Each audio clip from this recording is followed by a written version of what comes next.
नमस्कार, इनपी न्यूज देख रहे हैं आप और मैं हूं आपके साथ मुस्कान। तो बुलेटिन में आगाज खबरों का करते हैं। कांग्रेस नेता राहुल गांधी ने आज सरकार के कृषि कर्ज माफी के बयान को लेकर केंद्र सरकार पर हमला बोला है। राहुल गांधी ने ट्वीट किया है कि जब मित्रों का कर्ज माफ करते हो तो देश के अन्नदाता का क्यों नहीं। किसानों को कर्जे मुक्त करना मोदी सरकार की प्राथमिकता नहीं है, ये सरासर अन्याय है। दरअसल लोकसभा में वित्त राज्य मंत्री भागवत कराड़ ने हाल ही में कहा कि देश के किसानों पर 16,80,000 करोड़ रुपए का कृषि कर्ज बकाया है। उन्होंने बताया कि तमिलनाडु में करीब 1,64,00,000 किसानों के खातों में 1,89,000 करोड़ का कृषि कर्ज बकाया है। सरकार ने यह भी स्पष्ट कर दिया है कि वो कृषि ऋण माफ करने नहीं जा रही है। कराड़ ने बताया कि सरकार के पास कृषि ऋण माफ करने का कोई भी प्रस्ताव विचाराधीन भी नहीं है। सरकार के इसी बयान को लेकर राहुल गांधी ने केंद्र सरकार पर हमला बोला है। इससे पहले तमिलनाडु के करूर में सांसद एस ज्योतिमणि ने राज्यवार किसानों पर बकाया कर्ज कृषि ऋण की जानकारी मांगी थी।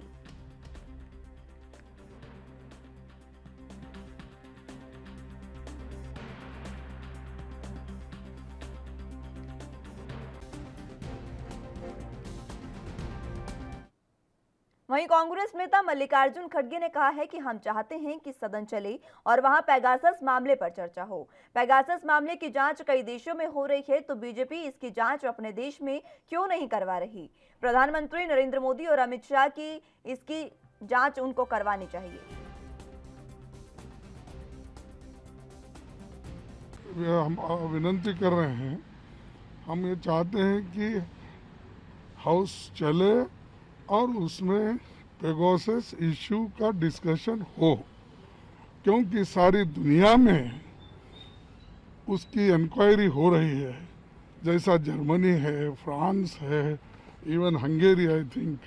तो ये कंट्रीज में जब सोमोटो इंक्वायरी हो रही है, अपने देश में ये लोग क्यों नहीं कर रहे हैं। मोदी जी, शाह जी आगे आकर वो करना चाहिए, वो नहीं कर रहे, इसलिए फिर हम अपने नोटिस पे अड़े हुए हैं। अगर वो डिस्कशन को तैयार है तो आज। केंद्रीय मंत्री मुख्तार अब्बास नकवी ने विपक्ष पर हमला बोला है। इस दौरान उन्होंने हमला करते हुए बातचीत और डिबेट के लिए हम तैयार हैं, ये सीएम ममता बनर्जी के लिए कहा। साथ ही राहुल गांधी पर भी हमला बोला है। क्या कुछ उन्होंने कहा है, सुनाते हैं आपको। क्या सरकार ने कहा क्या कि हम कोई डिबेट और डिस्कशन से हम भाग रहे हैं क्या?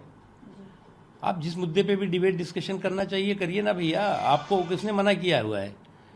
लेकिन आप तो जो है वो डिस्कशन नहीं बल्कि डिस्टर्बेंस करना चाहते हैं, डिस्ट्रप्शन करना चाहते हैं। और इस तरह के डिस्ट्रप्शन के ज़रिए जो है वो अगर उनको लगता है कि कोई बहुत बड़ा उनको लाभ होने वाला है तो वो उनकी गलतफहमी है। और एक बात बहुत साफ समझने की ज़रूरत है कि जो कांग्रेस अपनी आवाज़ को विपक्ष की आवाज़ बता करके और विपक्ष की जो सकारात्मक आवाज़ है उसको भी जो है वो अगर जिस तरह से अगवा करना चाहती है, उसको हाईजैक करना चाहती है, ये विपक्ष के लोग भी अब समझने लगे हैं। अन्य विपक्ष कांग्रेस पार्टी अपनी जो कुछ नकारात्मक सोच है उसको जो है वो विपक्ष के नाम पर थोप देती है और वो विपक्ष का स्वयंभू चौधरी बनने की कोशिश करती है। इसलिए जो है विपक्ष के लोगों से भी बातचीत सबसे हुई है, कांग्रेस के लोगों से भी हुई है बातचीत। हमने कहा भैया जो तुम डिबेट जिस पे चाहते हो, डिस्कशन चाहते हो, करो हाउस के फ्लोर पे। हमने तो किसी को मना नहीं किया। पार्टी से अपने घर समझ नहीं रहे हैं और दिल्ली में जो है बनने की चतुराई में लगे हुए हैं। मुझे लगता है कि आज भी अधिकांश विपक्ष के लोग पार्लियामेंट की प्रोसीडिंग को चाहते हैं चले, उस पर डिबेट होना चाहिए, डिस्कशन होना चाहिए, जो भी विधायी कार्य हैं उस पर डिसीजन होना चाहिए। लेकिन अपने नकारात्मक को विपक्ष पर थोप करके, विपक्ष के नाम पर प्रचारित करके और जो विपक्ष के अन्य पार्टियां हैं उनकी सकारात्मक सोच को भी बंधक बनाना चाहिए।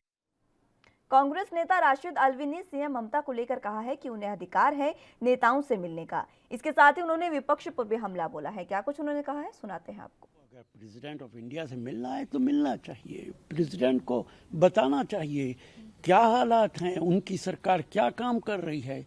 ये बात सब जानते हैं कि राष्ट्रपति के हाथों में कुछ होता नहीं है, वो तो अपनी सरकार को निर्देश भी नहीं दे सकते हैं। ये सारा काम तो भारत सरकार को, बीजेपी को करना है। विपक्ष के नेता उनसे मिलें।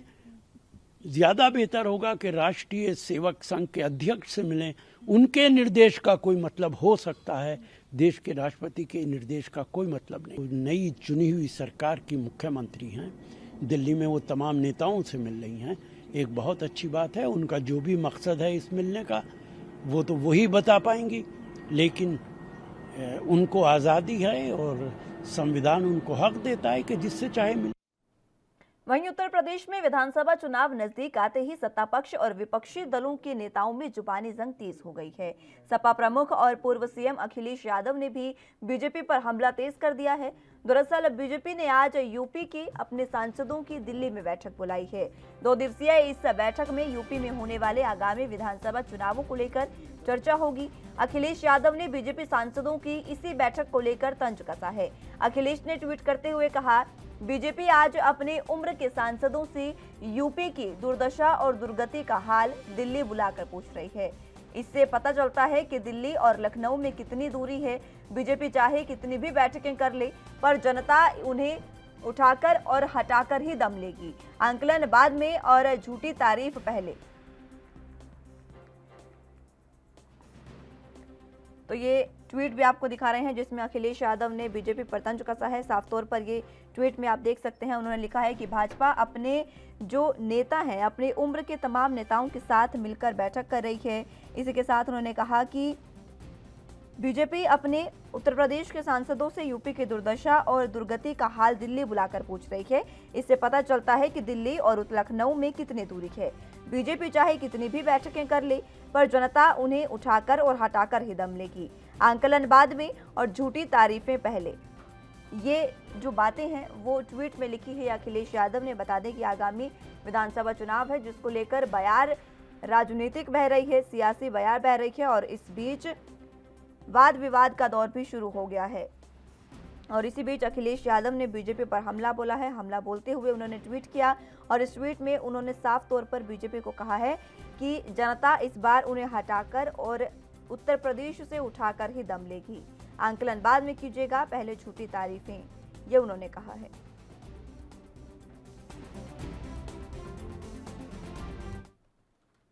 हिमाचल प्रदेश में मूसलाधार बारिश के कारण अचानक आई बाढ़ से कम एक व्यक्ति की मौत हो गई है और 10 लोग लापता हो गए हैं। आपदा प्रबंधन के एक वरिष्ठ अधिकारी ने इसकी जानकारी दी।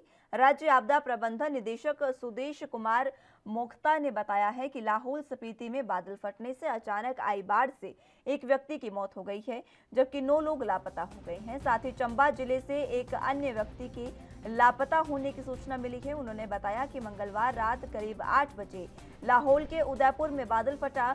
मजदूरों के 2 तंबू और एक निजी जेसीबी पानी में बह गई।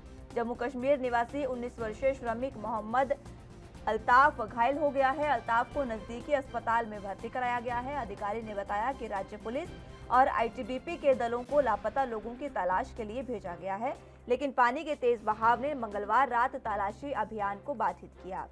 साथ ही उन्होंने बताया कि तलाश अभियान बुधवार सुबह फिर से शुरू किया गया है और उन्होंने ये भी बताया कि चंबा में भारी बारिश के कारण अचानक आई बाढ़ में चंबा पठानकोट मार्ग पर चानेड तहसील में एक जेसीबी हेल्पर बह गया है। पुलिस और दमकल के दल तलाश अभियान चला रहे हैं।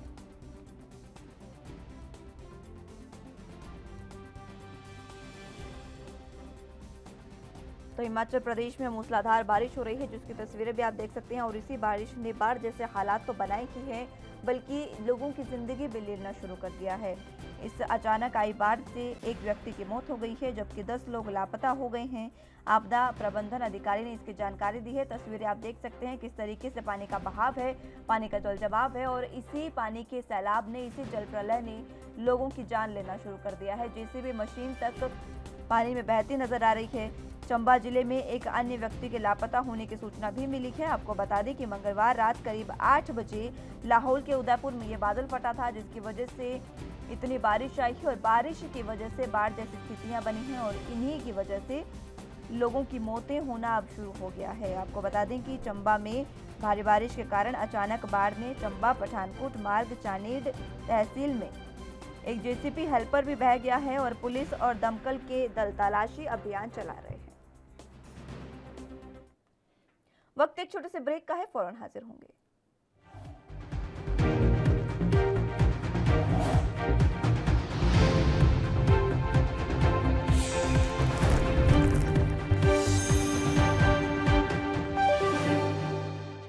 ब्रेक के बाद एक बार फिर से स्वागत है आप सभी का। रुख अगले अहम खबरों की ओर कर लेते हैं।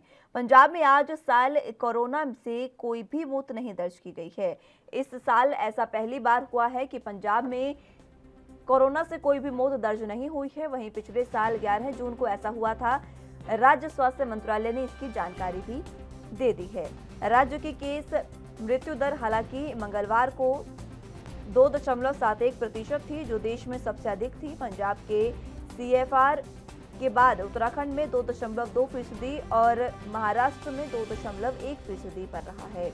राष्ट्रीय CFR 1.34% है। जानकारी के मुताबिक पहली लहर में पंजाब में सबसे ज्यादा 106 मौतों का आंकड़ा दर्ज किया गया था, जो पिछले साल 2 सितंबर को सामने आया था। और इस साल दूसरी लहर के दौरान कोरोना से मौत का आंकड़ा 200 अंक को पार कर गया है और 18 मई को सबसे अधिक 231 मौतों की संख्या दर्ज की गई है। इस साल 27 अप्रैल से 31 मई तक पंजाब में कोविड के कारण 5,900 से अधिक लोगों की मौत हुई है, जो पिछले साल महामारी शुरू होने के बाद से राज्य में कुल कोविड मौतों का लगभग 36% है।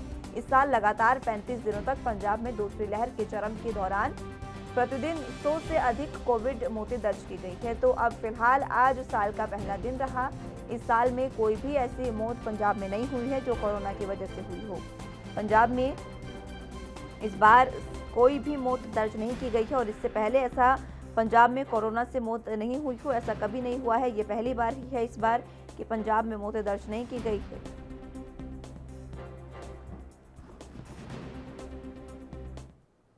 यूपी के सीतापुर शहर में कारतूस बनाने की एक फैक्ट्री में बीती आधी रात तेज धमाके के साथ विस्फोट हो गया और भीषण आग लग गई है। विस्फोट से मकान की दीवारें क्षतिग्रस्त हो गई हैं। इलाके में दहशत फैल गई है। घरों में सो रहे लोग जागकर भाग खड़े हुए। खबर पाकर फौरन पुलिस और दमकल टीमें मौके पर पहुंची।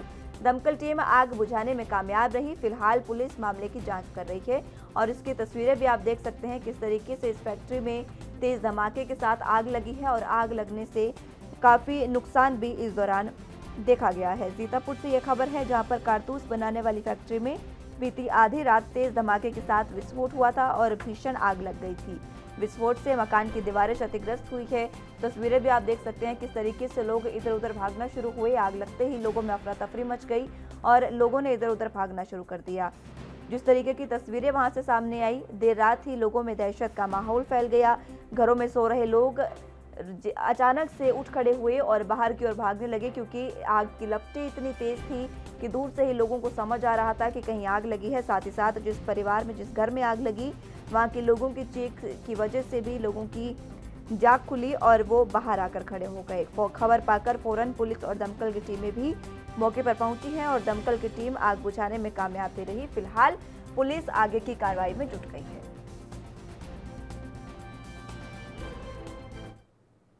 हिमाचल प्रदेश में रेड अलर्ट के बीच शिमला में भारी बारिश से भूस्खलन और चट्टानें गिरने का सिलसिला जारी है। शिमला के पंथा घाटी में भारी बारिश से भूस्खलन हुआ है और मलबे में कई गाड़ियां दब गई हैं। सड़कें बंद हो गई हैं और पानी सप्लाई भी प्रभावित हो रही है। राजधानी शिमला में शहर में मंगलवार रात से जारी बारिश से भारी नुकसान हुआ है। कई गाड़ियां मलबे में दब गई हैं, रास्ते बंद पड़ गए हैं, पानी की सप्लाई भी बंद हो गई है। और इससे पहले हिमाचल प्रदेश में रेड अलर्ट के बीच शिमला और लाहौल स्पीति में भारी बारिश से भूस्खलन और चट्टानें गिरने का सिलसिला मंगलवार को भी जारी रहा। लाहौल स्पीति में जगह जगह भूस्खलन से करीब 60 पर्यटक और स्थानीय वाहन वहां पर फंसे रहे, जिसकी तस्वीरें भी आप देख सकते हैं।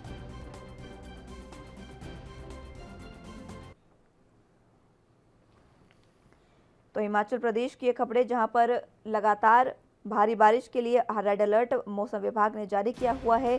शिमला और लाहौल स्पीति से ऐसी तस्वीरें सामने आई हैं। आप देख सकते हैं किस तरीके से चट्टानों से ये चट्टानें खुद टूटकर बह रही हैं। कई जगह चट्टानों से पानी बह रहा है, जिसकी वजह से गाड़ियां भी वहां पर बंद पड़ गई हैं, रास्ते भी बंद हो गए हैं, गाड़ियां मलबों के नीचे दब गई हैं, पानी की सप्लाई बाधित हो गई है, साथ ही साथ बिजली भी बाधित वहां पर हो गई है। हिमाचल की ये तस्वीरें दिखा रहे हैं जहां पर शिमला में भारी बारिश से भूस्खलन और चट्टानें गिरने का ये मामला सामने आया है और चट्टानें गिरने से कई लोगों की वहां पर मौत भी हुई है।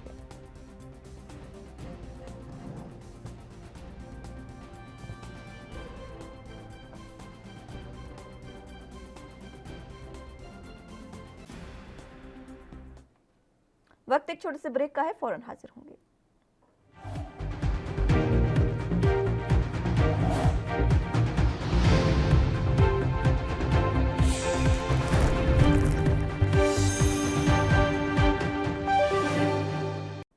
तो अब रुख खबरों की ओर कर लेते हैं।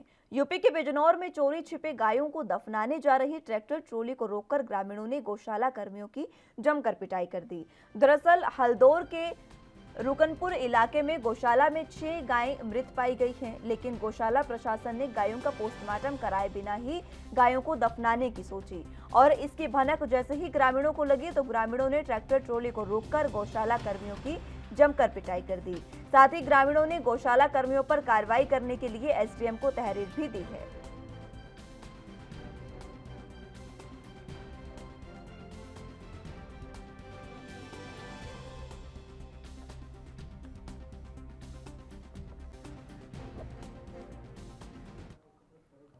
तो मुंबई के अंधेरी इलाके में बीती रात एक 4 मंजिला इमारत ढहने से 5 लोग घायल हो गए हैं। दरअसल यहां निर्माणाधीन इमारत के गिरने से इलाके में हड़कंप मच गया। वहीं लोगों ने सभी घायलों को अस्पताल में भर्ती भी करा दिया है। मामले की सूचना मिलते ही मौके पर दमकल विभाग और प्रशासन पहुंचकर स्थिति का जायजा भी ले रहा है।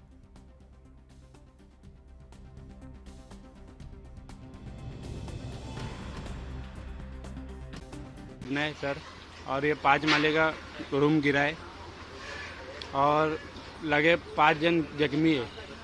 जख्मी को कहाँ लेके गए थे? एक ही परिवार के थे लोग? अलग अलग परिवार, एक ही परिवार है, बाकी ऊपर नीचे अलग अलग है। तो 5 जन जख्मी है सर। और ये बात तो ऊपर दवाखाने में अभी इलाज चालू है, उसके बाद पता चलेगा क्या है क्या नहीं। ये एग्जैक्ट लोकेशन कौन सा है? ये अपना जू गली अंधेरी वेस्ट। ये कोई रिपेयरिंग का कुछ काम चल रहा था? ये नहीं, नया कॉन्ट्रैक्ट नया बन रहा था, कंस्ट्रक्शन का काम नया कॉन्ट्रैक्ट। इसको सपोर्ट नहीं था साइड में। अच्छा। ये सिंगल 4 बीम खड़ा करके सेंटर में बनाया। इसको ना आजू बाजू दीवार का सपोर्ट है ना इसका सपोर्ट है, सीधा सेंटर में बना दिया, यानी हवा का झोंका। आज नहीं तो कल गिरना ही था वो। कॉन्ट्रैक्टर की गलती है इसमें देखा जाए तो अब रुख खबरों की ओर कर लेते हैं। यूपी में मंगलवार शाम से जारी भारी बारिश का दौर से जहां एक तरफ लोगों को भीषण गर्मी से राहत मिली, तो वहीं भारी बारिश ने अमेठी में नगर पंचायत के दावों की पोल खोलकर रख दी है। नगर पंचायत में जल निकासी की व्यवस्था ही नहीं है और जिसके चलते जगह जगह पर जल भराव हो रखा है, जिसके चलते पशु चिकित्सालय और लोगों के घरों तक में पानी भर गया है। इसकी तस्वीरें भी आप अपने टीवी स्क्रीन पर देख सकते हैं किस तरीके से यहाँ पर हर ओर जल प्रलय आ गया है और यही नगर पंचायत की सीधे तौर पर तस्वीरें जो है वो पोल खोलती नजर आ रही है। तो मंगलवार शाम की ये बात है जहां पर लगातार जिस तरीके से बारिश का दौर चला था और बारिश की वजह से नगर पंचायत के दावों की पोल खुल गई है। लगातार इस तरीके की तस्वीरें सामने आती है जब भारी बारिश के होने की वजह से जल जमाव हो जाता है और ये तस्वीरें भी आप देख सकते हैं पशु चिकित्सालय की ये तस्वीरें हैं जहां पर पशुओं को अंदर भी जाने के लिए अब समय जगह नहीं मिल पा रही है, लोग अंदर नहीं जा पा रहे हैं क्योंकि वहां पर इस तरीके से जल जमाव हो गया है, साथ ही साथ लोगों के घरों तक में पानी घुस गया है। उत्तर प्रदेश के ललितपुर में झकझोर देने वाली घटना सामने आई है जहां पर छेड़छाड़ का विरोध करने पर दबंगों ने चाकू गर्म कर महिलाओं की आंख दाग दी। आंख जलाने के बाद भी दबंग उसको प्रताड़ित करते रहे। वहीं रात भर महिला बेहोश सुनसान इलाके में पड़ी रही। घटना की सूचना मिलने के बाद मौके पर पहुंची पुलिस ने पीड़ित महिला को अस्पताल में भर्ती कराया जहां उसका इलाज चल रहा है। वहीं केस दर्ज करने के बाद पुलिस ने आरोपियों को पकड़ भी लिया है और आगे की कार्रवाई शुरू कर दी है। एक घटना संज्ञान में आई थी जिसमें एक महिला द्वारा 21 तारीख के उसके साथ ये घटना हुई थी जिसमें उसने 22 को एक प्रार्थना पत्र थाना हाजा पे दिया था। इस पर तत्काल अभियोग पंजीकृत किया गया था और उसको मेडिकल के लिए रवाना किया गया था महिला हमारी आरक्षी के उससे साथ में, और मेडिकल के उपरांत उसको हॉस्पिटल में एडमिट भी कराया गया था। जो मेडिकल में निकल गया था उसके आधार पर ही हमने जो हमारा अभियोग पंजीकृत किया गया था उसमें हमने धाराओं की बढ़ोतरी भी की थी। इसमें 2 लोगों के ऊपर उस महिला ने आरोप लगाए थे। वो 2 हैं हिमांशु और गंगाराम जो उसी गांव धमना के ही रहने वाले हैं और जो पता किया, मैं भी गांव में गया और हमारे सीनियर अधिकारी और जो सीओ हैं वो लोग भी गांव में गए। तो जो पता लगाया गया कि इनका घर जो है आसपास में ही है, बहुत दूर नहीं है, और आपस में इनके बहुत जो ये हिमांशु है वो जो वादिया है उनके पति के भतीजे लगते हैं। तो इसमें इन दोनों लोगों को गिरफ्तार किया गया, उनको जेल भेजा जा रहा है। साथ ही साथ महिला का अभी चिकित्सा चल रही है। लेकिन बाजार से 7 बजे, शाम के 7 बजे हमने मतलब पौधा वहीं पे रखा दुकान में, और डलिया लेके घर पे आ रहे थे। गैल में कुछ लोग हमारे गांव के थे, 2 लड़के, उनने गैल में पकड़ के हमको एक गंदी हरकत की। तो हमने उन लोगों को चप्पल मारी। चप्पल मारने के बाद उनने हाथ पकड़ लिए और मतलब पकड़ के मुँह में कपड़ा ठूस के हमारे साथ लाइटर से गर्म कर करके ऐसे जलाया गया, दोनों आंखों पे चिपकाया गया। क्या क्या चिपकाया जी मतलब चक्कू थे, ऐसे गर्म कर करके लाइटर पे ऐसे और ऐसे चिपकाए गए। ललितपुर जनपद में एक बार फिर से दिल दहलाने वाली घटना सामने आई है। आपको बता दें कि 2 युवकों द्वारा एक युवती के साथ बड़ी ही बेरहमी से उसकी आंखों में गर्म जो चाकू था उससे उसकी दोनों ही आंखों पर प्रहार कर दिया, जिससे जो महिला है गंभीर रूप से घायल हो गई है। ये मामला आपको बता दें ललितपुर जनपद के ब्लॉक 12 अंतर्गत ग्राम धमरा की है, जहां पर एक युवती जो बाजार से अपने घर जा रही थी, तो शाम को वहां पर जो 2 युवक थे उन्होंने उसे वहां से उठा लिया और एक एकांत क्षेत्र में ले गए, जहां उसके साथ छेड़खानी की। छेड़खानी में दोनों युवक सफल नहीं हो पाए, जिसके बाद दोनों ही युवकों ने महिला के साथ मारपीट की व गल में चाकू से उसकी आंख में डाल दिए, जिससे महिला जो है गंभीर रूप से घायल हुई और जिसका इलाज। फिलहाल के लिए मेरे साथ इस बुलेटिन में बस इतना ही। देश दुनिया की तमाम बड़ी खबरों के लिए आप जुड़े रहिए एनबी न्यूज के साथ। नमस्कार।